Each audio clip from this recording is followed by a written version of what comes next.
All right. Hello, everybody. We've had technical difficulties. They were a bit challenging, but we figured it out and we're back. So I just want to remind you guys that this is a talk about Web3, not technology. Well, maybe different technology.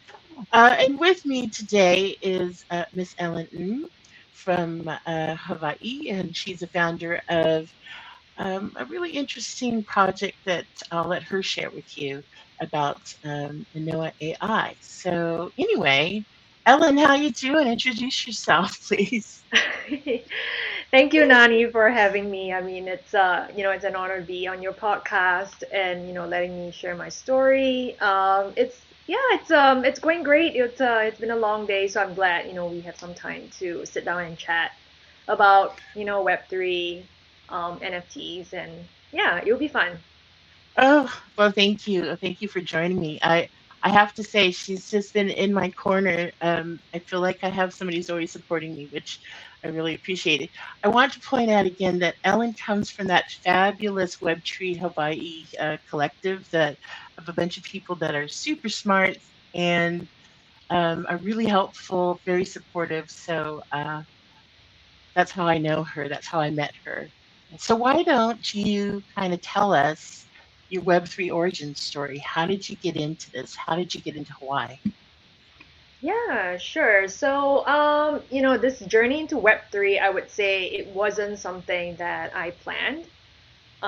It kind of, you know, fell onto my lap, if that makes sense. So actually, everything started back in late 2019 when, at that time, I was working for a state agency under the Department of Business here in Hawaii called the Hawaii Technology Development Corporation, or HTDC in short. And one of my responsibilities, kind of working for the state agency, was to manage a program called the Digital Currency Innovation Lab. And it was actually a joint partnership between HTDC and the Division of Financial Institutions. And I want to actually credit the commissioner, Commissioner Iris Ikeda, for the idea of the Digital Currency Innovation Lab. It was actually, she was the person who thought of it and wanted to put it together, but she wanted partners to kind of make it happen. So she, as you know, regulation in Web3 and crypto has been kind of hairy, right? We don't really know where it's going or what's being done right now. Yeah. And Hawaii itself doesn't have a regulatory framework around crypto at that point in time and even now. So, she wanted to, put together a regulatory framework so that, we were able to allow crypto companies to do business in Hawaii. But at the same time, she was aware of the larger implications, right, from an economic and business perspective, as well as a tech perspective. Kind of, if you know Web3, a lot of it is built on blockchain technology. So she Yeah. came to over to HTDC and said, hey, let's work together to run this program. And I was put in charge of, kind of being the program manager for the lab. Um, you Right. know, yeah, so that's how, I would say my journey with Web3 started. It wasn't something that I planned. It kind of fell in my lap. And at that point in time, to be, completely honest, it was terrifying because I was like, I don't know anything about Web3. I don't really know anything about crypto. And, my boss looked at me and said, oh, yeah, well, he's like, figure it out. He's like, you're smart. You can do this. And I was like, I hated it for the first couple of months. It was very intimidating. And, I want to say it's more male dominated. It is still male dominated, but I think there are more women now. At that point in time, it was mostly men. And, for me, it was like, okay, what am I doing here in this space, right? So kind of pushed me to self-learn a lot so that I could figure out programming for the lab, and even talk to some of the participants in the lab to make sure that, they were able to kind of hit the ground running if they come into Hawaii. Well, that's Yeah. actually quite an interesting story there. I mean, I love the fact that you got put into position to to learn something like this. I think it's always good to be in a situation where you get paid to learn Web3 instead of trying to, figure it out without support. So I kind of like that, but um, I'm not surprised that it was, you encountered a lot of that male testosterone, as I like to say, that Web3 ness. Uh, so how did it come along? What are some of the insights that you learned from, from this adventure so far? You mean the Digital Currency Innovation Lab or just Yeah, with the Digital Currency yeah, Innovation Lab. so Very fancy. I ran a program for 2 years. Yeah, about 2.5 to be more precise, I think. So it was from late 2019 all the way to the end of 2022. Does that make wait? So it's 2020, 3 years, I guess, 3 years. Yeah, yeah, yeah, Um, yeah. COVID yeah, years. COVID years.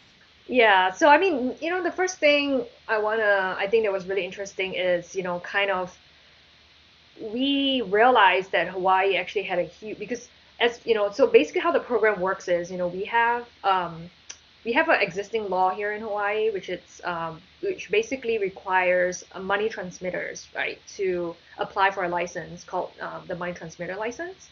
And in order to if you are an entity that wants to facilitate monetary transactions between two separate parties, you kind of need that license. Just to put it, kind of really simply. So for a lot of these crypto companies, right, like Gemini, that's part of the program, they're all exchanges. So they are facilitating, crypto transactions, right, from one entity to another. So they actually are required to have that license here in Hawaii. And another aspect of that license is you kind of need to keep a 1-to-1 ratio in reserves, matching the volume of transactions, Okay. which is, it's kind of, if you think about it, it's not as easy as we say it to be. But basically, you need to fulfill those two requirements in order to, or agree to fulfill those requirements in order to get the license, right? Right. But if you were admitted into the Digital Currency Innovation Lab, we actually waive that requirement and allow you to do business here in Hawaii because it's a pilot Oh, program and it has like a sunset, date. So the first round, I think, when we started back in 2020, it was going on all the way up to the middle of 2021 or 2022, and then we were able to renew it again, so that actually allowed us to extend the program and the participants to continue being in the program until the end of this year, actually. right. No, sorry, How many participants did you? end of Oh, next sorry. year, end of 2024. So I'm getting all my dates wrong. It's Um, okay. It's okay. I was yeah, just wondering, so how many participants did you end up having within this line of work? yeah. So if my memory serves me right, I mean, we had a huge number of applicants, but of course they had to get through an application process, so we had to do some pretty light due diligence on them. But I remember, if my memory serves me right, I think for the first cohort of participants, we had about 12 crypto companies that made it through. Wow, that's And pretty they good. were pretty big ones, right? Like Gemini is one. Mhm. Let me recall. I think we had SoFi came in, I think, round two, but we had a couple of pretty big names in the program. So, again, having the opportunity to interact with them because we hosted roundtables to get their feedback and, kind of leveraging them as well in terms of having them educate the local public through public webinars and all that kind of stuff. I think one of the major takeaways from all these crypto companies is that they actually want regulation. They want to Yeah, know what the boundaries are. They want to know what the guardrails are so that they can effectively achieve it or fulfill it to do business and operate in Hawaii, right? yeah, And the reason why I say that is, a couple of reasons. So the first one being Hawaii, if you look at the statistics, actually Hawaii's residents has a huge appetite for crypto. So I think we were ranked, I want to say we ranked 6 or 7 among all the different states here in Hawaii when it comes to crypto interesting. activity. So there is a lot of appetite for that here in Hawaii, which makes sense for them to kind of do business here as well. And another reason is a lot of them want to claim that they're in all 52 states or 50 states, sorry, yeah, of in the U.S., right? And so if they're not in Hawaii, they can't kind of claim that. Um, so yeah, I think being in Hawaii is really important for these crypto companies. And kind of operating the lab, I think one of the major takeaways, like I said, is they want regulation, and it's up to us to figure out what it is and what it means, and tell it to them. Um, and I think another takeaway is, there's a lot of innovation that's trying to happen using blockchain and crypto here in Hawaii.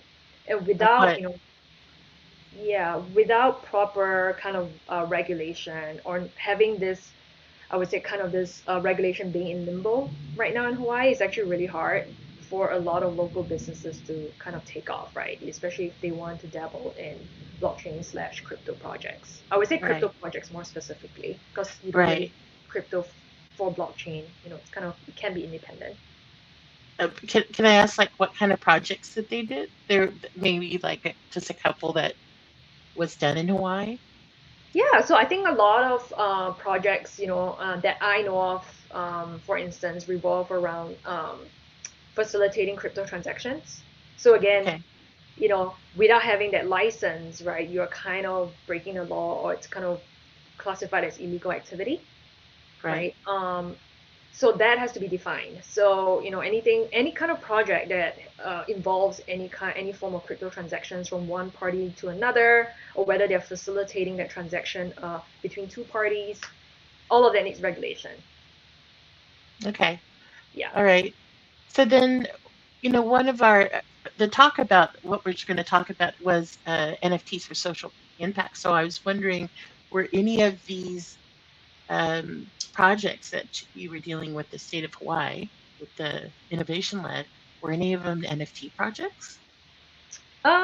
No, most of them I would say were custodial services or exchanges. Well, Okay. kind of similar. So very few, none of them were NFT focused. I think NFTs came on a little bit later, um, down the road. But yeah, NFTs may not necessarily require a money transmitter license, right? So they could be Okay. operating on their own without our knowledge, right? There are a lot of other, I would say, Web3 activity that was operating again that ideally, of course, regulators want control over them, but it's almost kind of impossible. For example, like DeFi, right? Decentralized finance, like how do you actually regulate that? It's it's really hard, right? So all that Yeah. activity, Web3 activity, I would say, is going on in Hawaii. It's just that for this program specifically, it's really kind of looking at I would call it centralized Web3 entities, right? That involves or facilitates crypto transactions. So like the exchanges, the custodial services, and things like that. Okay. Well, why don't we move on? Because I think I'd like to know more of how you decided to start your own NFT and e-commerce consulting business. So how did you move into that from Yeah. the innovation lab? So I've been in technology for, I would say, my entire career. Kind of moving to Hawaii, I kind of got my feet wet in e-commerce and digital marketing, helping a lot of Yeah. small medium businesses here kind of sell direct to consumers. So so it became kind of like a passion of mine. Like I really enjoy doing e-commerce work. I really enjoy doing digital marketing, but I also enjoy, kind of dabbling in the crypto space, especially with non-fungible tokens, NFTs. So, for me, I was like, okay, what can I do? I was working in a bank prior to, um, starting my own business, and I was like, oh, how can I marry? Is it possible to even marry the two together, right? Two of my interests, two of my skill sets together, and I was very interested in bridging like Web 2, Yeah. e-commerce specifically, Yeah. and Web Yeah. 3, right, which are NFTs. And I really saw it as really the intersection that creates like um, digital experiences. I think we talked about it in the past, and also I think social impact. So kind of all these different things, coming together, and I was like, okay, this is all these different things I like. Can I bring it together and make it kind of the cornerstone or the foundation of my consulting business? And also, I think I really wanted to show people like, NFTs are not dead, despite the word on the street that it is. I Yeah, also they're wanted having a to hard show, time right now. yeah, I also wanted to show people that, hey, we can use crypto, blockchain, NFTs for good, right? Because there are just so many trashy projects out there that people just get jaded. So I Yeah. think that was kind of like this little mission that I had with my own consulting business. But yeah, it forms, I think, the values for um, for how I run my business and the projects that I choose to take on. All right. So what it sounds like is that you took the two things you were really good at. You were really good at certain things in the Web 2 world, but you had this interest in the Web 3 world with blockchains and uh, actually NFTs. Yeah, it's kind of a tough, it's a bit tough because certainly NFTs are having a challenge right now. If you think The Guardian put out a very interesting article about that just last week. Um, but how do you now do this? I know that when I follow you on Twitter and some of our conversations, I know you're working with basically artists right now to create to help them create their presence in NFT world. So I was just wondering, like, how do you work with artists in this type of work? Yeah, so I think for artists, it's when they approach me, most of the time, a lot of them already have some idea of what an NFT is. Okay, Um, Whether they know the full, I would say, scale of what NFTs can achieve is a different thing. Right, for most of them, it's like, oh, I have an artwork, can I convert it into NFT and then sell it for millions of dollars, right? That's what a lot of them kind of think about when they think about right. NFTs. So And that's the hope. that's the hope. And again, I mean, no fault of their own, right? It's hard being an artist, especially if Yeah, you know that there are opportunities out there for you to make a more sustainable living. Like, why not explore that, right? But I think when I talk to artists or they approach me and they say, "Hey, I want to do an NFT project," the first thing I actually ask them is like, what are you trying to achieve, right? Are you trying to achieve fame? Are you trying to achieve, higher sales? Are you trying to be exploratory in terms of your medium? Right? I think there's a lot of reasons. So I usually don't try to assume like, oh, it's because of money. Um, right. yeah. And, so it's usually when I start talking, I was okay, so what's the purpose? What are you trying to achieve? Okay. And what is it about the NFT world that excites them? Right. So that I would say that's the fundamental start of the conversation. And what And did they say? What did they usually say to you? I mean, it ranges. For some of them, it's like, oh, it's they like what they're seeing. They're not sure what they can achieve out of it. They just want to give it a shot, right? Right, And that's a valid reason. Some of them say, hey, like I've seen people make a lot more money than I would otherwise be able to make, so I want to give it a shot, right? And then that's another reason. It's a more financial reason. And some people are saying, hey, you know what? I'm a traditional fine artist. I've started doing digital artwork, so I kind of right, want to branch out and create another audience of mine, right? So that's another reason as well, right? right. So it doesn't matter, but I think at the end of the day, for me, it's like based on what they share in terms of the purpose and why NFTs, I kind of pick and choose who I want to work with, you know, being grounded in the values that I have for my company.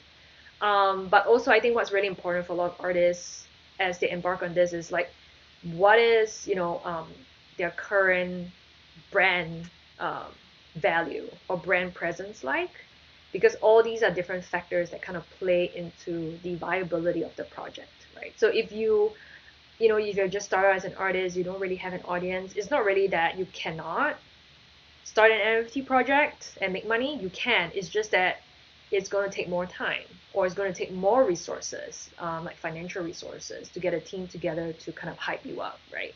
Because you have to cut through the noise and to make yourself, I think, appealing to collectors. So Right. yeah, I mean, there's a lot of strategies that kind of come into play and a lot of factors as an artist, in terms of what what has to be done before you can achieve, what you're trying to achieve in the NFT world. If that makes sense. So, if you have a new artist that comes in and asks all the and want to works with you, Yeah. what is the usual time frame from the time you guys agree to work with each other till you put something out there into the Web3 verse and start seeing what you get? What do you usually do? I think it depends. Like if they came and they say, hey, especially if they're digital artists, right? And they already Right. they come to me and they say, oh, I have this portfolio of work, I'm ready to go, Yeah. right? And again, my objective is simple. I just want to convert this into NFTs. I don't really have a brand presence right now in the Web3 world, but I want to sell them, right? Projects like this actually, it doesn't take that long. I would say between maybe 3 months to kind of get it all Okay. ready, to get you, to kind of improve your branding and your presence, like on Twitter, on Instagram, on LinkedIn, and so on. It's not going to take that long, right? But if you're coming to me and you're saying, okay, you know what, I want to do NFTs, but I'm not sure where to start. I don't really have any artwork, um, and you know, I don't really have a brand presence and things like that, right? Then it's going to take much longer, right? So that could probably take from like between 6 months all the way up to a year for us to get ready, because then Oh. we have to make sure you do the artwork, we look at it, and if you're saying, hey, these are some values that are intertwined with my artwork, and um, I want to market it in a certain way, right? A lot of it takes strategy and time to kind of build around it. So I would say, yeah, usually for that, it's between 6 months to a year even of preparation before launch. Okay. So if I was just to, what I heard you say is that it depends on the type of artist. A more digital artist you can work with a lot quicker than a traditional artist where you have to help them get into the digital landscape and to have the strategies that help them, get the word out and uh, uh, work with the social media, things like that. Yeah. Do you help them build a website? Do you help them build a Yeah. collection So or something? I mean, it's end to end, right? So if you are coming to me, and again, I don't only talk to artists. Actually, I talk to some artists. A lot of it, I talk to civic organizations, Oh, startups, right, who are looking to issue NFTs to raise funds, for instance, not as securities, but as if you buy the NFTs, you're literally giving them money, right, to as a like startup capital, for instance. Um, and I think depending on what entity are you and what you're trying to achieve, the time varies.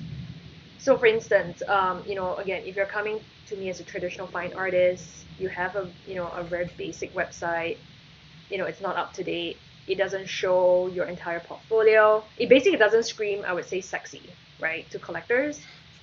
Then we basically have to build a whole new site for you, or brand right, identity for you right, before you even launch your collection. Because for me, it's like, why would people buy from you? There are like 5,000 different artists out there, right? And art is very subjective. Art collecting is very subjective. The way people collect art, it's if the art speaks to them or if the artist speaks to them, right? There should be right, some right. That's true. intertwining of values, of things you believe in, causes that you support. So I take all that into consideration to determine, like, okay, do we need to rehaul your entire brand and identity? So you help them with the strategy of their brand in Yeah, in this case. So strategy. then, right. Uh, so I was wondering, how does social good or how social impact play into the strategy and play into the type of um, work that they're doing? Yeah, so I mean, if we were to like define social impact, right, or at least in my head, social impact is basically initiatives that addresses a pressing social issue or challenge, Hmm. and it brings about significant or positive change, right? So there are a Yeah, lot of pressing social issues yeah, today. yeah. No, Um, and I think one example, and I think what's important is to think about the word social, right? So here, social is where change is driven by community, or collective for society, right? So that's yeah. the whole idea of social impact. And when I think about social impact and I'm trying to kind of build it upon the NFT project itself, it's what are we trying to achieve here? So it's going back to the purpose of it. Are we talking short-term goals? Are we talking long-term goals? Um, and from there, I kind of design. the entire NFT drop accordingly. Because at the end of the day, right, if you think about it, the NFT artwork is from the artist, it's the art itself. But all the dynamics and the mechanics behind it kind of need a lot of thinking through. Right? There are a lot of different ways to leverage that artwork to gain the outcome that you want for social impact. So if I were to give an example of like a short-term goal, kind of NFTs for social impact, it would actually be that fundraiser that I did when I was back at HTDC with the state. So we were trying to raise funds for a community beautification project in an underserved area here in Kalihi. So I'm not sure if you know, or people who are not from Hawaii, there is an organization here called Worldwide Walls. And they basically, it's a collective of artists, or we call muralists as well. They go around to different neighborhoods. They create beautiful artworks on the walls, that that showcases their unique, I would say, art styles, right? So for example, in like Kaka'ako, we have that here. It's becoming, well, I don't want to say it's becoming, it actually is like a tourist attraction. So people come, from all over the world to look at it and so on. So they finish Kaka'ako, right? And they want to do another area, but it actually costs a lot of money to, create murals on the walls, because like the paint, Mm. the scaffolding, and all that kind of stuff, right? So Yeah. uh, we wanted, at the same time, there are a lot of artists, in that space was they have actually dabbled in NFTs. So we wanted to put together like a fundraiser where we worked or partnered actually with an NFT mint platform. And they selected five. It's actually an invite only platform. So they invited five of the muralists or artists from the Worldwide Wall Collective, whose artwork met their standards, right? And Right. they were able to mint on the website, and that platform actually helped with some of the marketing, creating some buzz, and so on. And we actually raised, I want to say, in 24 hours, I think we raised like $27,500. Wow. There was, well, I don't want That's to say we really raised, good. actually. It was, we had NFT sales of 27,500 in 24 hours, right? And a portion of that was donated to Worldwide Walls so that they could fund the community beautification project. So that's like a very short term Yeah. goal that we were looking at, right?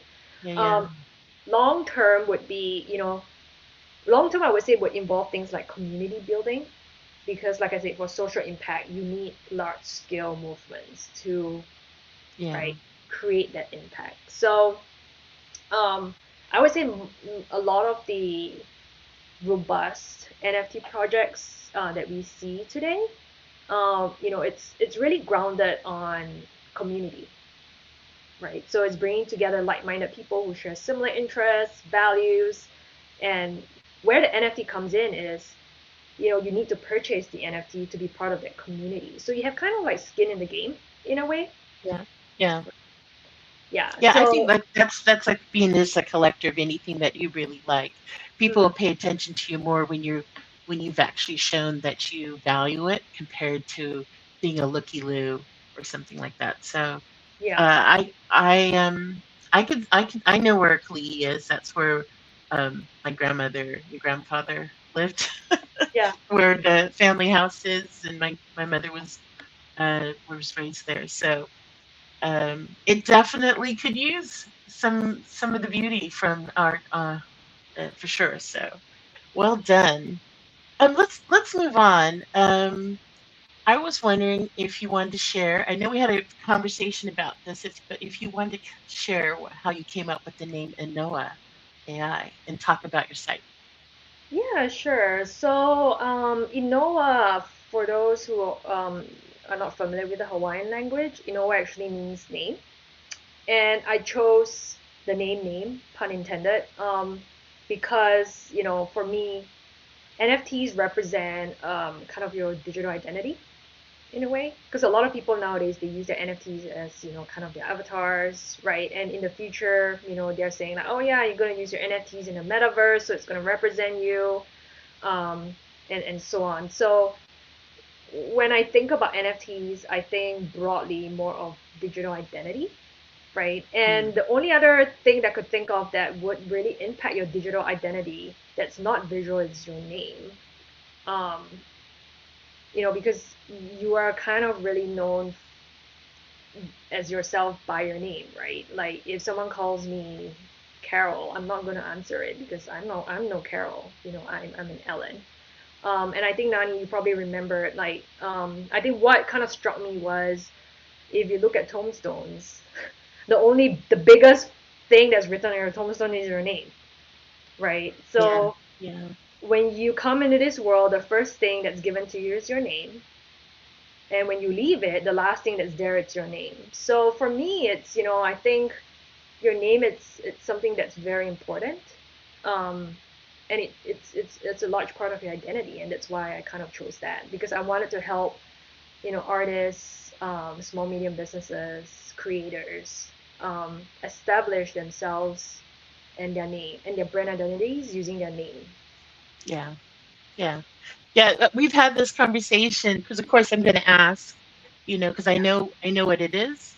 Um, but I think the way I've always taken name is that you have the right to have a name that you like, um, and whether it's the name your parents gave you or if it's a name you found along the way that just suits you. hmm, But you also have the right to have that name pronounced correctly, the yeah, way you want it to be. And I think for anybody who knows me, I mean, my name, Haunani Pao, it is my middle name. I don't go by my first name. mm, Um, and not that I don't love it. I love my first name. It's just working in the industry. There was many of the other name, and there's only one me. So I think that's why I always find it very interesting. And I liked what Ellen was saying about the name. So I wanted to share that with you. Let's move on. I wanted to ask, I think we're coming towards just some questions I've been asking everybody in general about this space, this Web3 space. So I was just wondering, so far from your journey in Web3, coming into it because you had a boss that said learn it, and then um, doing some really interesting businessy things, enterprise things yeah. with small business, and then branching out on your own now with Inoa. I was just wondering, what are some of your insights of your journey so far? Wow, yeah. So I want to say, I think the first thing that pops up in my mind is don't be discouraged, and continue learning because there's just so much out there when it comes to Web3, right? Just when you thought you understood something, something new comes along, and you're like, oh, okay, right? So I That's think for true. me, it's a really huge space, and how I tried to navigate this was, like Web3, like I said, it has many different domain areas, NFTs, and then DeFi. We have the DAOs, we have gaming, we have blockchain infrastructures, we have metaverse, right? And that's just the domain areas. And then depending on like functional, like what do you kind of excel in, right? It could be, are you more of an engineer? Are you more of a business person? Are you more marketing? Are you a community builder? Are you into like tokenomics because you love, economics, right? Are you into the legal space or IP? And everything starts to like kind of intersect, and it becomes really complicated, right? So I think when I started on my journey, I was very clear, like, okay, I kind of dabbled a little bit in like DAOs and DeFi and NFTs. But then, I was like, and even like I was trying to learn about the metaverse, and I was like, you know what? Like, I don't really care for the metaverse, for instance. I feel like it's still a long way out. Um, Yeah. you know, I don't really care for DAOs because I'm like, for me, DAOs are great, but I just feel like there's a lot of philosophical underpinnings with DAOs that I don't really grasp. But how I saw DAOs was like, oh yeah, DAOs is like a space where NFTs can intersect with NFTs being a form of kind of access and governance, right? But yeah, that was it. With me and DAOs, I was like, okay, I'm gonna put that aside. I'll come back to it when I have, I can come back to it. Same with DeFi. I'm like that too. I don't really interact with any DAOs. And for people who don't know, it's a distributed organizational Distributed administration. autonomous organization. Autonomous. Thank Yeah. you. Autonomous. So basically, you and a bunch of people get together and decide what you want to do. Yeah, you set your own rules, everything's written in code. So you don't have to, I would say, they call it based on a trustless system, right? Same thing. It's like the whole values of blockchain. But yeah, it's self-executing. Decisions are made based on self-executionable code and so on. But I see the value in DAOs. I wasn't that interested in it. So just Yeah, coming back to yeah, the yeah, journey, right? I think you just yeah, have to focus and like figure out, okay, this huge, huge world of Web3, what resonates with me? And yeah, then I think what was really helpful as well on my journey is like just take the plunge.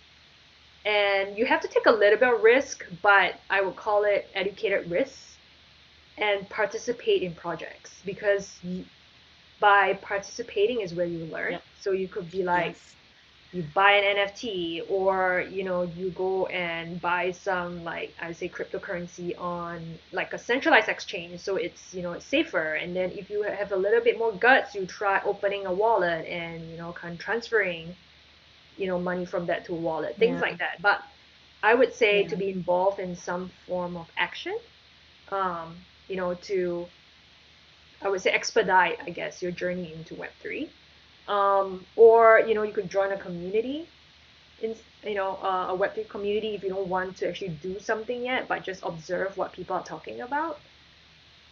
I think that's super helpful as well.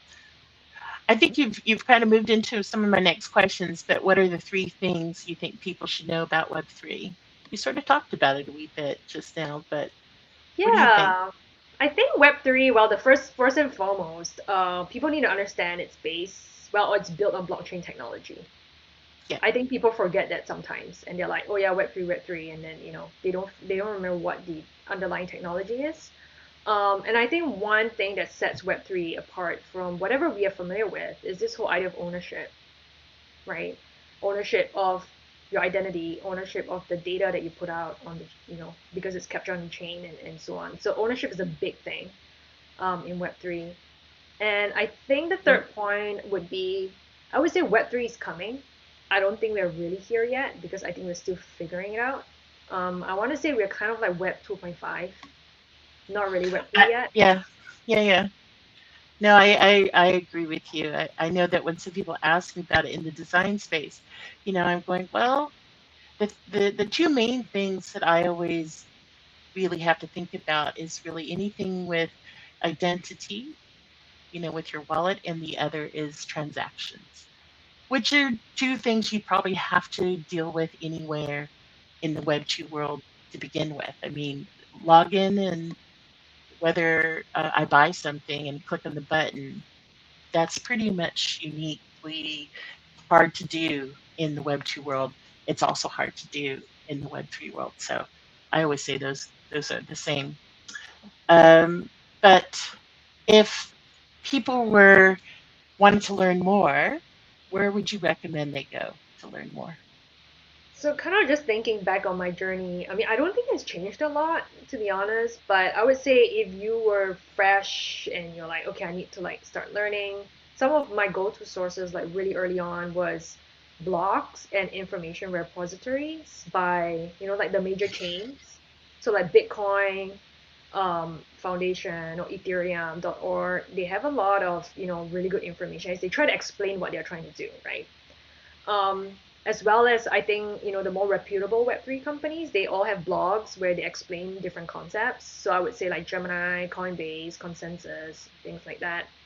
Um, and I Okay. think those are great resources, especially because, like I mentioned, they explain basic concepts, right? So if you look up something like, oh, what is like DeFi, right? They actually kind of try to explain it to you in a really easy way for like a layman to understand. So I think that Yeah. those I would say go to those sources, take a look. um and then I would say like if this was like like taekwondo or something, you're going to like the next level belt color. I would consider kind of looking at things like I really like AZ crypto, or sorry, AZ16 crypto. So it's basically the page or the crypto arm of Andreessen Horowitz, the venture capital firm. So they talk a lot about kind of Web3, all the different domain areas in Web3, but also opinions, right? And kind of what they are seeing in the space. So it's a really interesting kind of perspective from in investment and um, venture capital perspective on things. So if What's that you name again, Ellen, for that it's last one you gave? AZ16, the letter A, the letter Z, 16 crypto. Yeah, so I Okay. would go AC. and look at that. Okay. Um, if I had to choose maybe the last two, I would say I love hearing diverse opinions and especially people discussing about, I would say there are no right or wrong answers in Web3 sometimes, right? It's really about, how people debate it out and, as long as it's not illegal, right? Like there's no right or wrong Right. answer. Right. Right. So one platform that I love listening to where she hosts a lot of these kind of conversations is Laura Shin. I think she was if I'm not wrong she was Forbes' first crypto journalist. She's not with Forbes anymore. She runs her own channel. But yeah, she invites a lot of really cool people to come talk about crypto and give their opinions. And she's a journalist, right? So it's the perspective again is very different, So it's no more like it's not like investors or VC, but more from a journalistic perspective. So I would say that as well. And then I would say if you're like black belt and you really want to dive into it, try reading white papers. Um, they're actually pretty interesting if you can like get into them. I tried reading some I love, some I'm like, what, I really don't get it, right? But if you don't try, you don't know. See, folks, this is why I like to talk to Ellen. She's quite knowledgeable about a lot of things on No, my journey. So uh, I would definitely say follow her. For more information, I would say go to her link tree, uh, which is Linktree Inoa.ai. AI, sorry. Uh, but again, she's part of the collective of really amazing people. I really lucked out. I don't know how that happened. And I always love just listening to their conversations and asking them questions because they're really into this and they're really knowledgeable, but they're also not dodgy. They're not dodgy you're not people. sketchy, They're right? they're not sketchy. They're You just know how we very. look like. Yes, I know what they look like. I know their names. I know that they do some pretty interesting things. And they just happen we like to just talk about, some people like to talk about sports. We like to talk about Web3 things. Have you read this or have you looked Yeah. at this? And that Well, that's you just guys are kind of how we hardcore. You guys talk about like UX, UI, and design stuff, and I'm like, oh, like it's not my again, that's not my realm, right? My realm is really about like the business and the business side of things and so on. So I'm like, okay, I love reading about what you guys are talking about, but again, I'm like, it's over my head on on that. Yeah, some of our conversations, I don't know when it was. It's like a weekend before. Like we were all on Discord having some really big conversations of all types of things, and I was just feeling really happy that day. It's like, yeah, this is kind of the thing we like to do. It's quite nerdy, but I think if you find other people who are interested in those things and asking questions, it feels good to Yep. you're not necessarily by yourself. Okay, I want to know. You said something earlier that I totally agree. That we're like in the Web 2.5 world right now. We're in between. Hmm. So I was wondering, do you have a prediction where we're going to be in 5 years in Web Yeah, 3? a couple actually. I think the first major one for me that would make life very like easier, I would say for a lot of people is again the regulation. Like I would love for the Feds to figure out regulation around crypto, so that all of us can start working with clearer boundaries and not have to retract Yeah. projects, things like that. So hopefully in the next 5 years we see clearer regulation around crypto. I would say the next big one, and you probably have the same thoughts on that. Being a UX UI person, it's enhanced UX UI for onboarding people in the Web3. Like I don't Yeah. think this whole wallet thing is sustainable with like your seed phrase. I mean, honestly, I understand the security, underpinnings about that and so on, but I'm like And I understand that I want to hold my own money, but I was just thinking about it the other day. And it just sounds like my grandma, holding like cash in like tin cans and she hides them under the bed, right? That's what they used to do in like Asia. But this time around, the Yeah. cash is digital. It's just I'm hiding my seed phrase somewhere, Yeah, right? So yeah. I'm like, okay, this is not going to work. I don't know. I mean, I personally don't think it's going to work. And if we want to get more people from Web 2 into Web 3, unfortunately, we just have to make experiences a lot more easier, right? So, Yes. Yes. Those are yeah, conversations I have all the time with some developers.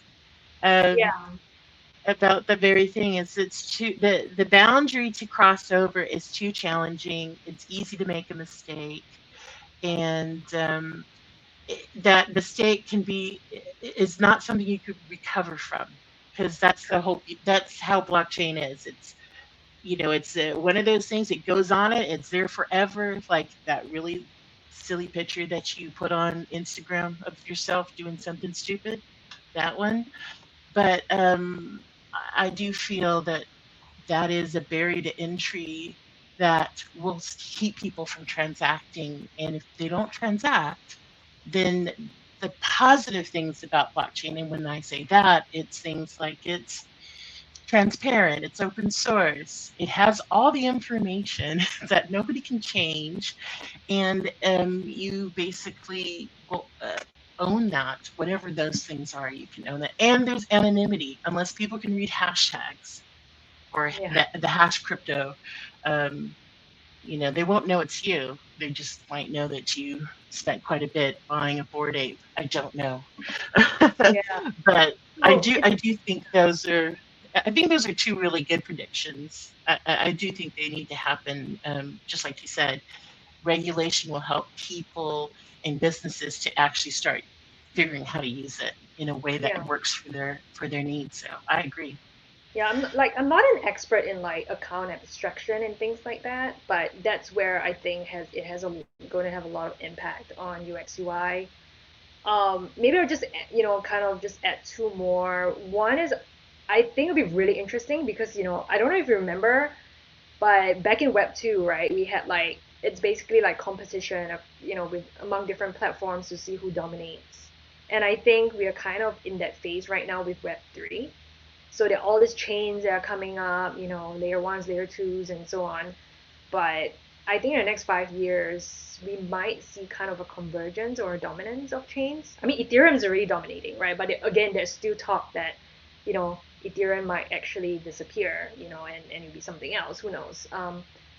But yeah, I think dominance or convergence in the different blockchains might be really interesting, will be kind of Mm, happening in the next 5 years, as well as I would say greater interoperability across chains, right? So once we have yeah. like the major fight and all of the weak ones die out, we have the major ones left, and if they don't talk to each other, and they have to start talking to each other because I think different people pledge like different. It's very interesting. I heard this talk the other day. They were talking about people, um, different chains having different values as well, and because of that, people pledge allegiance to different chains, right? So even for me, like I'm a big Ethereum person. So if you ask me to move to like Solana, I'm like, I don't know. It's like there's another learning curve. It's different, and so on. So I think they would have to, yeah, establish a lot of this interoperability across the different chains Yeah. for things to happen. That's a good point. Yeah, Yeah, I agree. Just for folks who are new, every type of token has its own type of blockchain. So Bitcoin has its own blockchain. It's the Bitcoin blockchain. Ethereum has its own blockchain. Um, Solana has its own blockchain. And then all those transactions happen, all the things that are keeping track of what has happened, the transactions, who did it, open source, that's pretty across the board on all those different blockchains. But it doesn't mean you can take your Bitcoin and buy something on the Ethereum blockchain. You actually have to have Ethereum to buy something on the Ethereum blockchain. And I think that's, I mean, I guess if I looked at it in dollars and cents, like I have my New Zealand money, Ellen has her American dollars. Um, we can buy things from other countries, but there's still a fee that we have to pay, and there's something that makes that happen. That something between buying something in a different country with a different um, um, dollar, a different type of currency, that's still a problem right now, I would say, right? That's still a bit, Yeah, and that's it not as fluctuates. clear as you can do it right now with your credit card or your debit card. So, Yeah, and currency fluctuates, right? Depending on each country's respective like economies and how well they're doing. For example, like the yen is so cheap right now, so everyone's flocking to Japan for vacation, right? So if right. you are Japanese, you're not going to be very happy if you're trying to do business in the US, or but and vice versa, right? So that's where I think it'd be really interesting for me. If I had to add on another prediction, I think the rise of stable coins will be really interesting. I think it's going to happen because Can you stable describe a coin. stable coin for people, please? Yeah, so a stable coin is basically a cryptocurrency that's pegged to, it could be pegged to a fiat currency, that means pegged to a USD or yen, whatever, or a basket of currencies, right? Again, there's a lot of regulation needed around that, this whole idea of stable coins, but one that's really out there is the USDC, I believe, by Circle. So that's a stable coin. But yeah, that kind of removes that problem, right, Nani, that you were talking about. Like, so if I take that stable coin, I basically can shop anywhere around the world, and the value of it Hmm. is sustainable. Like it doesn't fluctuate, you Yeah, know. yeah. No, that would be interesting to do Yeah. that. I mean, I look at it.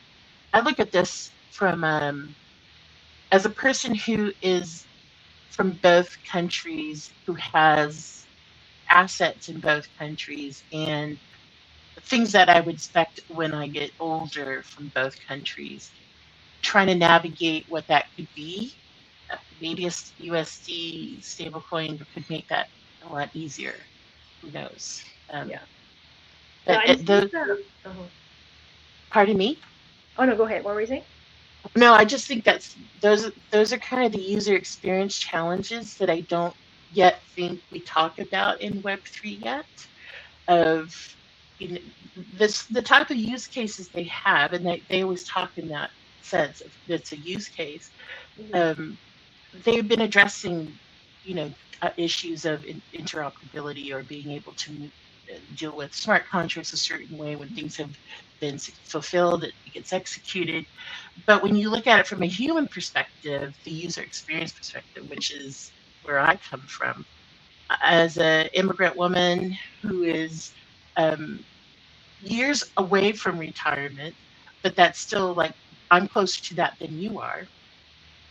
Um, those are things I think about, and how could this be useful for that transaction of just a daily life event as you get older? Things move on, and the reason I always think about it is because I know the people who have all the fiat currency are the boomers and the Gen Xers.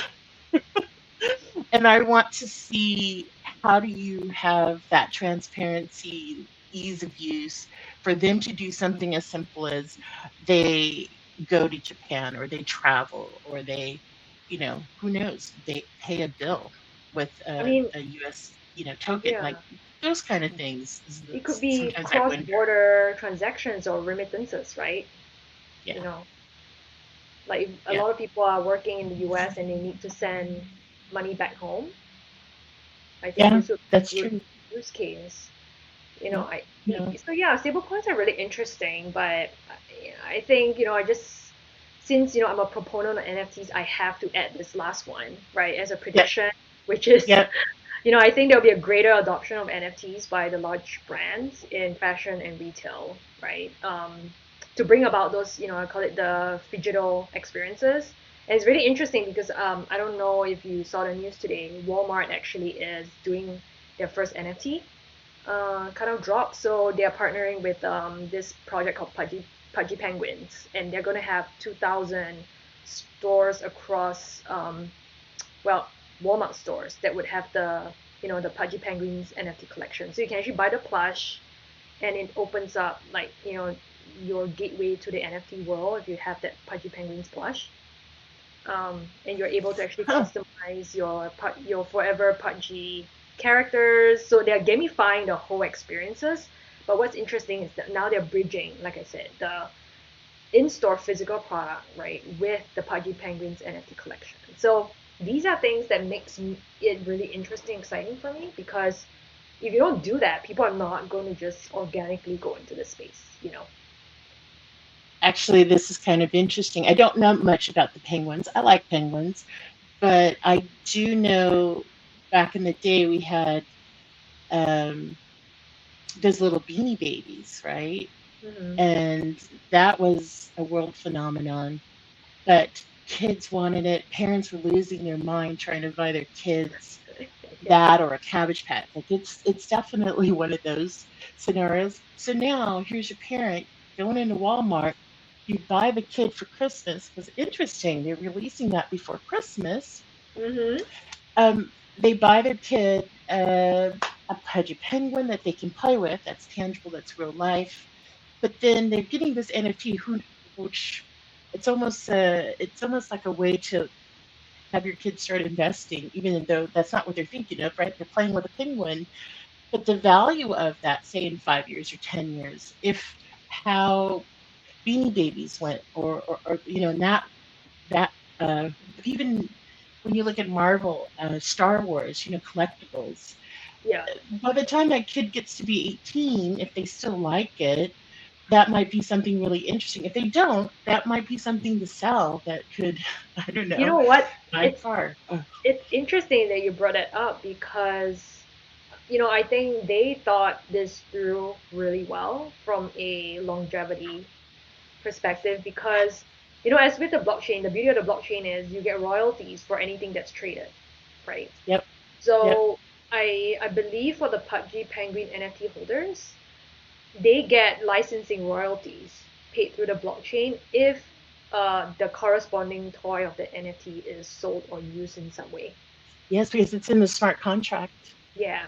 So, that goes I with think it. that's really cool. And it's, like you said, like, okay, I bought it, my mom bought it for me when I was 6. I may not want to, I, maybe the physical toy is gone, but I will still hold on to the NFT because the NFT is Exactly, what brings me, exactly. you know, um, money, right? It's almost like an Yep. investment in itself. So I think that's really interesting.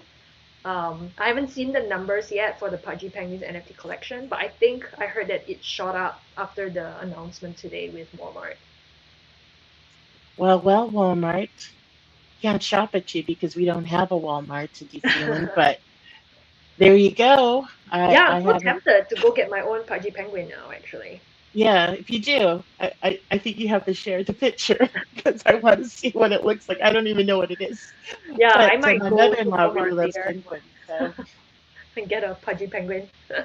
maybe she might. I don't know. She might go, well, that's nice, and then yeah, who knows? But Yeah. what a great story! I think that's an interesting story that I would expect a lot of uh, business entities where collectibles are part of the mix will be embracing Yeah. because people who collect them, they kind of want to have uh, they want to have something there that they know if they've got this thing that they hold on to it, they love it or whatever, that maybe it has the value they want later in life.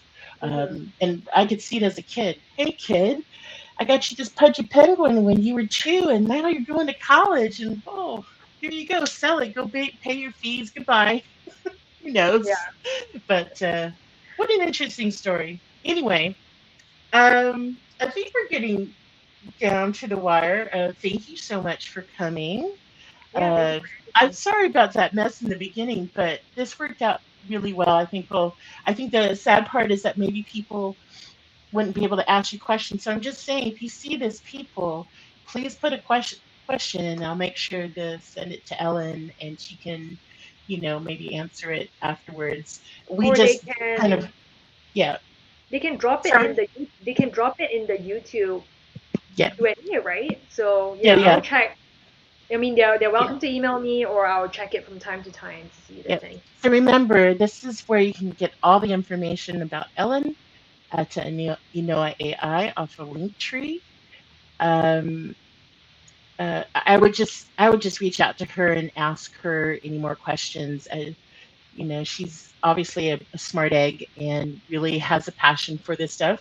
We did talk about other things besides NFT and social impact, and that's just how we roll here in the Webtree Hawaii group. We talk about all kinds of things. That's just normal. I just want to say next week, this is going to be a developer named Sean Watase, and he wants to talk about why he chose his career in Web3. He has a very interesting uh, life where he was kind of a YouTube creator and also a bit of a nerd and an artist. Again, the idea of Fusion Talks is that we're not just one type of thing. We're not all developers. We're not all designers.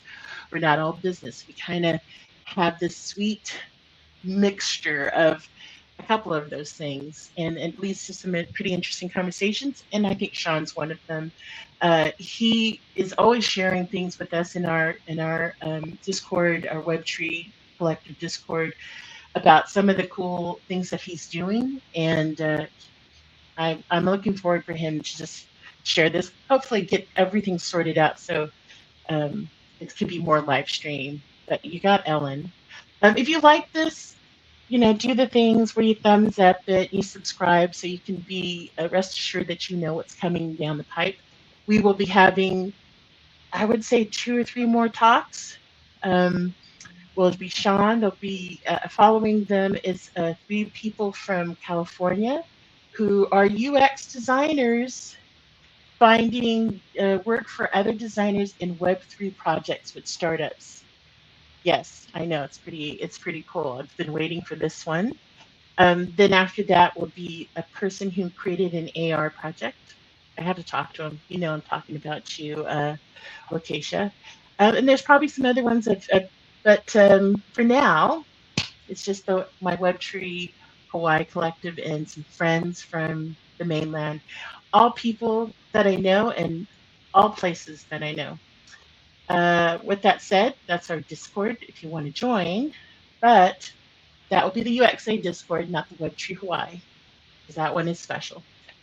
Other than that, Ellen, thank you so much for working through with me and sharing your mana'o, which is Hawaiian for her thoughts.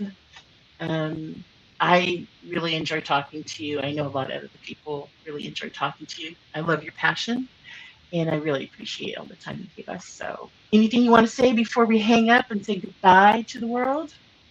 Um, well, follow me actually on LinkedIn, Twitter, Instagram. We are actually launching a new NFT project with an Yes. artist called Jenna Irajo, and the collection is called Vanishing Murals. It's a super cool dynamic NFT collection that evolves based on ocean water temperatures. So there you go with social impact. We are Wow. trying to help Hawaii's coral reefs through our NFT project. So yeah, follow me and you'll get all the information and first dips into the project. Well, maybe we'll talk about that when that happens. But I think that's super great that you're doing some cool stuff there. So I'll be keeping my eye on you, and I encourage other people too. Very smart lady, and doing some pretty cool stuff and having fun doing it. So what can you say? Yeah. Thank you so much, Nani, for having me today. My pleasure. Thanks for helping me out, and thanks for sharing everything. I really appreciate it. Mhm. Bye, everybody. Take care.